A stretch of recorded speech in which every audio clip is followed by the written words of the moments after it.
Without any further ado, our first speaker for the evening in our club contest for fun and giggles is our first icebreaker, Bertus Theron, speaking to the title, Sometimes Life is a Roller Coaster Ride. Sometimes Life is a Roller Coaster Ride, Bertus Theron.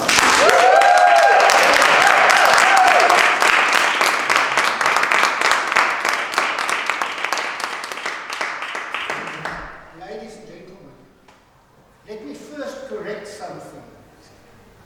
It is a roller coaster ride, but this is not my first Pathways icebreaker. It's actually, I've already done 2 Pathways icebreakers, and I think I've done both of them in this club. It's just not properly recognized on the system because of my fault. So, Sean is not completely wrong. I think it's probably about the 6th or 7th or 5th to 7th icebreaker I've done. Whereas my first icebreaker was back in about 1994 at the first meeting after I joined Toastmasters, October 1994.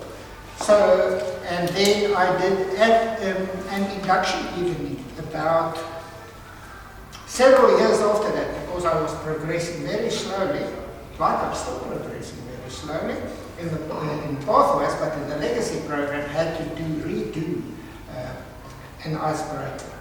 Anyway, I joined Toastmasters in 1994, which means I joined Toastmasters 29 years ago. And I'm 58 this year, so I've been a Toastmaster for as long as I've not been a Toastmaster. Before I was 29, I didn't join that. Now, I heard about Toastmasters roughly in about 1991 or 2 from somebody who in our church who was a Toastmaster, and then ultimately at CSR where I was working at the time, somebody came and they actually advertised there. They advertised Vital Communicators, not Ciential, which used to be a CSR corporate Toastmasters club back then at the time. And I joined Vital Communicators then. Actually, my wife Anshin also joined Vital Communicators approximately in that first year of me being a Toastmaster. However, our eldest child was born in 1994.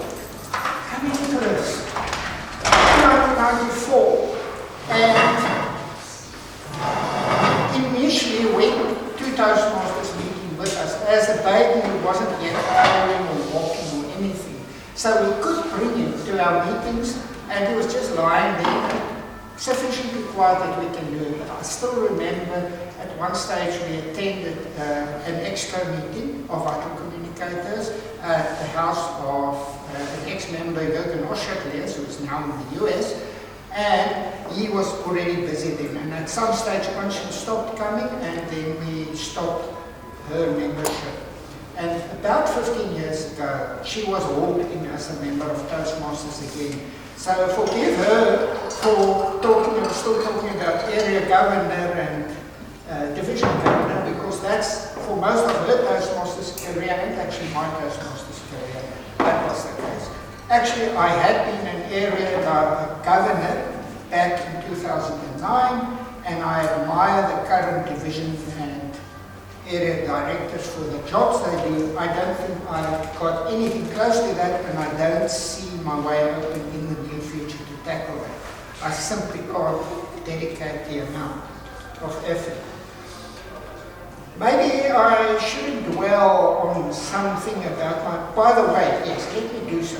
My background is that I was born in Alberton, grew up in Boksburg, and we lived in Greytown for a while and then moved to Florida. I matriculated in 1983 and I studied physics then.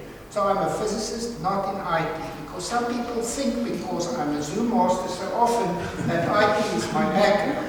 I'm fairly strong on the maybe not IT side, but things on computers in general. I'm fairly strong on that. Now, my job is to measure light, and I usually do so in the dark because I'm interested in the light that I want to measure, not the light that comes from anywhere else. That also involves testing of optics, but by the way, where is our timekeeper? Ah, here it is.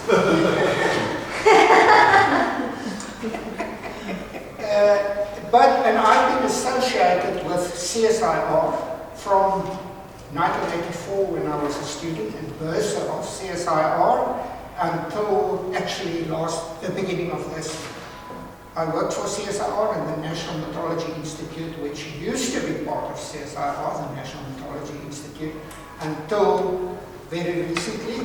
And then I got a job offer that is significantly better than the one I had at CSIR, and with much better prospects into the future, maybe up to the age of 75 or 80, so I can maybe postpone my retirement until that day. And maybe I can grab unction and go and work in Abu Dhabi for a number of years. I probably don't want to work there anymore. I don't want to work there anymore. Then I can come back to South Africa because our children are still there. As far as Toastmasters, let's get back to Toastmasters. The roller coaster ride was, well, with Toastmasters, but also with my wife, even pre-Toastmasters. Sometimes we just fight it and so on, but I think the sharp edges wore off, and now it's much smoother than it used to be much longer ago when we were newly wedded couple. I remember still when we were a newly wedded couple, we actually, one weekend we were angry at one another, but we went and we dashed off for the weekend, disappearing, and not any of our parents knew where we were. They wanted to know where we were. As far as Toastmasters is concerned, I initially joined Toastmasters for the speaking, not for the leadership. And perhaps I still do not aspire that much to the leadership, but you have to take on the leadership. And that did happen in Vital Communicators. And ultimately, when you come into the committee of the club, you start really learning about Toastmasters. And ultimately, you see in life all the gaps in leadership around you. And then you do understand the importance of learning these skills in Toastmasters. But where I started learning even more was when Lynette convinced me to take on a club sponsor role in Capitol Hill, and that's where more of the roller coaster rides started. Because then I got drawn into being sergeant at arms. COVID came and I became Zoo Master sergeant at arms, but something like Zoo Master in the other club, and together with Nicholas became Zoo Master